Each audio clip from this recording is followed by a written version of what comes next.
महाड नगरपालिकेच्या मुख्याधिकाऱ्यांना भाजप नगरसेवकांकडून मारहाण झाल्याच्या नंतर आपण पाहतोय की या ठिकाणी हे कर्मचारी आहेत नगरपालिकेतले, त्यांनी काम बंद आंदोलन करत जो आहे ते या ठिकाणी जाहीर निषेध नोंदवलेला आहे। आपण त्यांच्याशी बातचीत करणार आहोत। काय नेमकी भूमिका आहे आणि अशा पद्धतीने सरकारी अधिकाऱ्यांवर असेल किंवा कर्मचाऱ्यांवर असेल हे मारहाणीचे प्रकरण जे आहे ते दिवसेंदिवस वाढत आहे।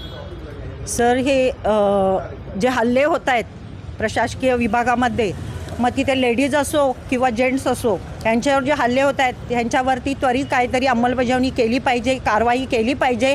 दिवसेंदिवस हे वाढत चाललेलं आहे आणि आमच्या मागण्या आहेत की ज्या हल्लेखोरांनी, ज्या प्रतिनिधींनी, ज्यांनी शहरांना निवडून दिलेलं आहे त्या प्रतिनिधींनी हे असं करणं अयोग्य आहे, तर त्यांना अटक करावी। त्यांच्यासोबत असलेले मद्यपान पिऊन आमच्या साहेबांच्यावरती छत्रीने मारहाण केलेली आहे, कानाखाली मारलेलं आहे, त्यांच्यावर लाथाबुक्क्याने मारलेलं आहे, तर ह्यांना शासन झालंच पाहिजे। आज जर हे असं घडलं नाही, त्यांना अटक केली नाही, तर दुसऱ्याला शह भेटेल, दुसरा येऊन आमच्यावर, आमच्या साहेबांवरती किंवा कोणी असू दे कर्मचारी, तर त्यांच्यावर हा प्रसंग पुन्हा पुन्हा येत राहणार। तर याच्यासाठी अटकाव करण्यासाठी प्रथमतः त्यांना अटक करावी, त्यांना पोलिसांनी अटक करावी, हीच आमची विनंती आहे। मुख्य भूमिका काय आहे आता आणि काय केलं पाहिजे प्रशासनाने? सर, आमचं असं म्हणणं आहे, आमच्या मागण्या आहेत की पोलीस प्रशासनाने यामध्ये निष्पक्ष पद्धतीने सखोल चौकशी करून गुन्हेगारांना अटक करावी।